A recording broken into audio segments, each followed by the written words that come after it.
Hello guys. So in this video we will talk about hydrocephalus.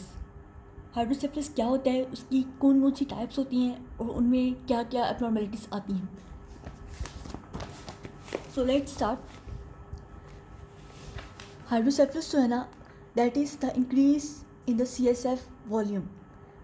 अगर volume जो है वो CSF का, सेरेब्रोस्पाइनल फ्लूइड का, with in the ventricular system वो इंक्रीज़ कर जाता है तो दैट इज़ हाइड्रोसेफलस. अब उसकी हाइड्रोसेफलस की वजह से क्या होता है कि जब वेंट्रिकल्स में वॉल्यूम CSF जो है वो इंक्रीज़ करेगा तो वेंट्रिकल्स का साइज़ बड़ा होगा, वेंट्रिकल्स डायलेट करेंगे, ठीक है, और वेंट्रिकल्स जो है ना वो इनलार्ज नज़र आएंगे MRI पे, ठीक है. तो ये जो है ना इस पर चलता है कि हाइड्रोसेफलस है. साथ ही साथ CSF की वॉल्यूम इंक्रीज़ करने की वजह से वेंट्रिकल्स तो डायलेट होंगे, लेकिन साथ ही साथ क्योंकि वॉल्यूम इंक्रीज़ हो रहा है तो प्रेशर इंक्रीज़ होगा और इंट्राक्रैनियल प्रेशर जो है ना वो इंक्रीज़ हो जाएगा. अब ये जो हाइड्रोसेफलस है ना, ये दो टाइप्स का होता है. एक होता है कम्युनिकेटिंग हाइड्रोसेफलस और दूसरा होता है नॉन कम्युनिकेटिंग हाइड्रोसेफलस, जिसको ऑब्स्ट्रक्टिव हाइड्रोसेफलस भी कहते हैं. जो नॉन कम्युनिकेटिंग हाइड्रोसेफलस होता है ना, उसमें क्या होता है कि कोई ब्लॉकेज हो जाती है जिसकी वजह से जो है ना वो CSF जो है वो एब्जॉर्ब नहीं हो पाता सर्कुलेशन में.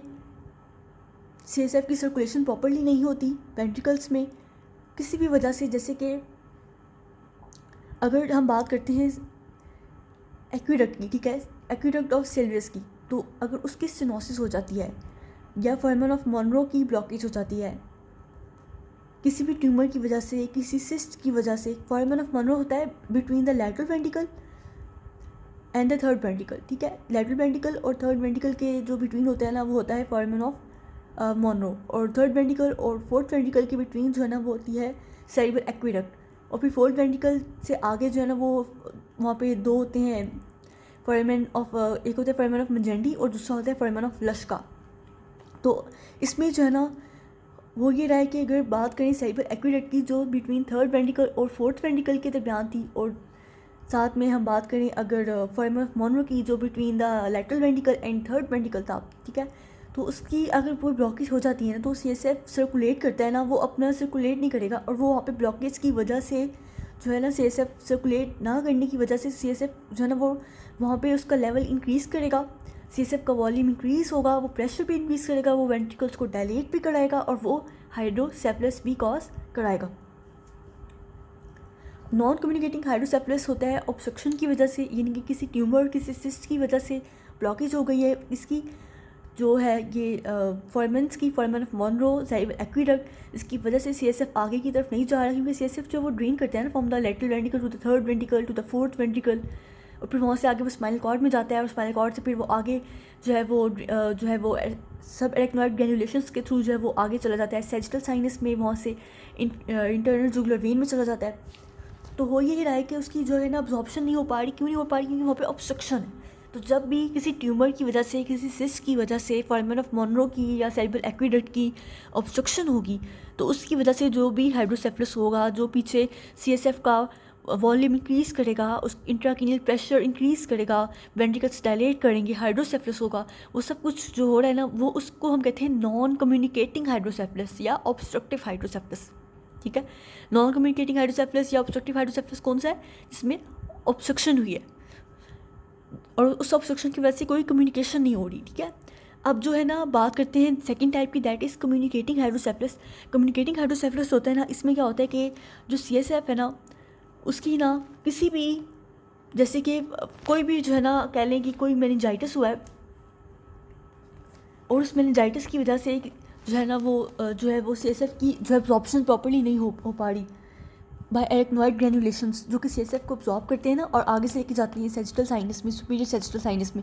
तो क्या हुआ है कि मेनिंजाइटिस की वजह से जो है वो वहाँ पे जो है वो स्कारिंग हो गई है एरेक्नॉइड ग्रैन्युलेशंस की, और एरेक्नॉइड की जो वहाँ पे स्कारिंग की वजह से एरेक्नॉइड ग्रैन्युलेशंस ने जो CSF एब्जॉर्ब करना था वो CSF को एब्जॉर्ब नहीं कर पा रहे, जिसकी वजह से जो है ना CSF की एब्जॉर्प्शन डिक्रीज़ हो गई है.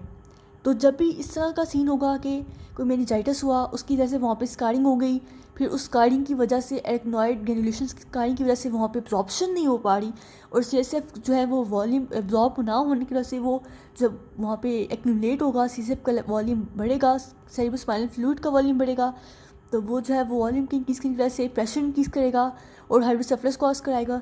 लेकिन ये जो केस में इस केस में जो हाइड्रोसेफलस होगा दैट इज़ कम्युनिकेटिंग हाइड्रोसेफलस, और ये जो है ना मोस्टली मेनिंजाइटिस के बाद होता है।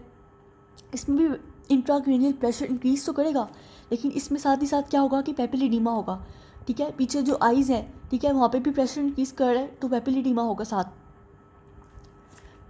एक और तरह का भी हाइड्रोसेफलस होता है जिसको हम नॉर्मल प्रेशर हाइड्रोसेफलस कहते हैं। इसमें क्या होता है कि सीएसएफ का प्रेशर थोड़ा थोड़ा करके इंक्रीज़ करता है, लेकिन जिसकी वजह से जो है ना साथ ही साथ थोड़ा थोड़ा करके सीएसएफ का प्रेशर इंक्रीज़ तो कर रहा है, लेकिन साथ ही साथ क्या हो रहा है कि जो वेंट्रिकल्स होते हैं ना वो भी एक्सपैंड करते हैं थोड़ा थोड़ा, तो वो उसको जो प्रेशर इंक्रीज़ करते हैं सीएसएफ का उसको साथ ही साथ उसके वेंट्रिकल्स के एक्सपेंशन की वजह से ना वो क्या कर रहा है कि उसको कंपनसेट कर रहा है। ठीक हो गया, इनके प्रेशर तो इंक्रीज़ कर रहे हैं सीएसएफ का साथ ही साथ, लेकिन वो वेंट्रिकल्स भी थोड़ा सा करके ना एक्सपैंड अपने आप को कर रहे हैं, तो जिसकी वजह से सीएसएफ का प्रेशर जो है ना वो इंक्रीज एलिवेट करेगा एपिसोडिकली। इसमें सिर्फ और सिर्फ एपिसोडिकली प्रेशर एलिवेट करता है नॉर्मल प्रेशर हाइड्रोसेफलस में। इसमें जो सिम्टम्स होते हैं वो होते हैं यूरिनरी इनकॉन्टिनेंस, ठीक है, उसके साथ ही साथ एप्रेक्सिक गेट जिसे मैग्नेटिक गेट कहते हैं, और ये नॉर्मल गेट होता है। उसके बाद जो है कोग्निटिव डिसफंक्शन। अगर सीएसएफ को ड्रेन कर दें वाई लंबर पंचर तो या कोई शंट के थ्रू या लंबर पंचर के थ्रू सीएसएफ को ड्रेन कर दें तो सिम्टम्स जो है ना ये सारे के सारे जो urinary incontinence, apraxic gait, cognitive dysfunction, ये सारे जो सिम्टम्स आ रहे हैं ना ये बिल्कुल ठीक हो जाएंगे in case of normal pressure hydrocephalus. तो हमने नॉर्मल प्रेशर हाइड्रोसेफलस में क्या पढ़ा है कि जो प्रेशर है ना वो इंक्रीज़ तो कर रहा है, लेकिन एपिसोडिकली जो सीएसएफ का प्रेशर है ना वो इंक्रीज़ करता है, एकदम इंक्रीज़ नहीं होता, एपिसोडिकली थोड़ा सा करता है, लेकिन साथ साथ वेंट्रिकल्स भी अपने आप को एक्सपैंड कर रहे होते हैं। इसमें हमें यूरिनरी इनकॉन्टिनेंस, एप्रेक्सिक गेट और कोग्निटिव एबनॉर्मेलिटीज़ मिलती हैं, और अगर हम चाहते हैं कि हम इनको सिम्टम्स को ठीक कर दें तो हम लंबर पंचर के थ्रू सीएसएफ को ड्रेन कर सकते हैं, जिसकी वजह से ये जो नॉर्मल प्रेशर हाइड्रोसेफलस होता है ये ठीक हो जाता है।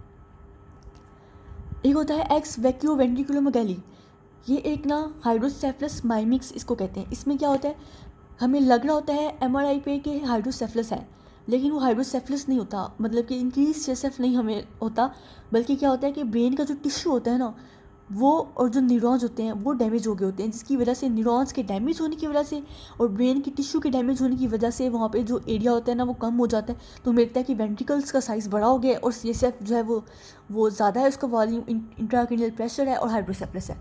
तो वो हाइड्रोसेफलस नहीं होता, बेसिकली वो जो ब्रेन का टिश्यू होता है ना वो डैमेज होने की वजह से वेंट्रिकल्स का साइज़ इनलार्ज नज़र आ रहा होता है एमआरआई पे। तो वो जो डिसीज़ होती है अल्जाइमर, जैसे Alzheimer's disease, advance HIV, frontotemporal dementia, Huntington disease, तो इन डिसीज़ में मोस्टली ये होता है कि जो ब्रेन का टिश्यू होता है ना वो डैमेज हो जाता है, और न्यूरॉन्स के डैमेज होने की वजह से जो है सीएसएफ वो जो होता है ना, हमें लगता तो ये है कि वेंट्रिकल साइज इनलार्ज है तो सीएसएफ का जो वॉल्यूम है वो भी इनलार्ज या हाइड्रोसेफलस है, लेकिन होता ऐसा नहीं है। वो ब्रेन की टिश्यू डैमेज होने की वजह से वेंट्रिकल्स का साइज इनलार्ज हुआ होता है, और इसको कहते हैं एक्स वैक्यूम वेंट्रिकुलोमेगैली, एक्स वैक्यूम वेंट्रिकुलोमेगैली। तो ये था हाइड्रोसेफलस के बारे में। अब ये जो डायग्राम है ना ये हाइड्रोसेफलस की है। इसमें यहाँ पे ये जो लेटरल वेंट्रिकल्स है ना ये डायलेटेड नज़र आ रहे हैं, ये लेटरल वेंट्रिकल्स हैं ये वाले, और ये दो होते हैं ना लेटरल वेंट्रिकल्स, तो ये डायलेटेड नज़र आ रहे हैं। क्यों डायलेटेड है, इसकी रीज़न है हाइड्रोसेफलस। सीएसएफ वॉल्यूम इंक्रीज है, इंट्राक्रेनियल प्रेशर इंक्रीज है, इसलिए वेंट्रिकल्स का साइज इनलार्ज है। साथ ही साथ ये भी डायग्राम है, इसमें भी ये वेंट्रिकल्स का साइज़ इंक्रीज है, और ये जो है ना वेंट्रिकल्स का साइज़ इंक्रीज होना ये इंडिकेट कर रहा है कि हाइड्रोसेफलस है। साथ ही साथ ये भी डायग्राम जो है ना ये जो डायग्राम है ना ये ऑब्स्ट्रक्टिव हाइड्रोसेफलस की, नॉन कम्युनिकेटिंग हाइड्रोसेफलस की, यहाँ पे ट्यूमर नज़र आ रहा है जो बना हुआ है फॉरमन ऑफ मोनरो पे between the lateral ventricle and the third ventricle. तो ये जो ट्यूमर सा बना हुआ है ना फॉरमन ऑफ मोनरो वगैरह पे, जो सेरिब्रल एक्वेडक्ट वगैरह पे, ये ट्यूमर ऑब्स्ट्रक्शन जब कॉज होगी तो वो होगा नॉन कम्युनिकेटिंग हाइड्रोसेफलस। तो ये डायग्राम इंडिकेट कर रही है अबाउट ऑब्स्ट्रक्टिव हाइड्रोसेफलस, जिसका दूसरा नाम है नॉन कम्युनिकेटिंग हाइड्रोसेफलस। और ये जो है ना ये एक्स वैक्यूम वेंट्रिकुलोमेगैली है, एक्स वैक्यूम वेंट्रिकुलोमेगैली, यानी कि ये जो वेंट्रिकल्स है ना इनका साइज़ इनलार्ज्ड है MRI पे आपको नज़र आ रहा है, लेकिन हमें लगता है कि हाइड्रोसेफलस है, कि वेंट्रिकल का साइज इसलिए इनलार्ज, लेकिन ऐसा नहीं है। असल में इसमें जो ब्रेन टिश्यू है ना, ब्रेन टिश्यू उसकी इंजरी हुई हुई है और न्यूरॉन्स की एट्रोपी हुई हुई है, जिसकी वजह से जो है ना ये वेंट्रिकल्स इनलार्ज हुए हुए हैं। और इस डिसीज़ में हमें गलती से लग सकता है कि हाइड्रोसेफलस जो है वो हुआ हुआ है, लेकिन असल में होता क्या है, एक्स वैक्यू वेंट्रिक्यूलोमेगली। तो ये था हाइड्रोसेफलस के बारे में। Thank you.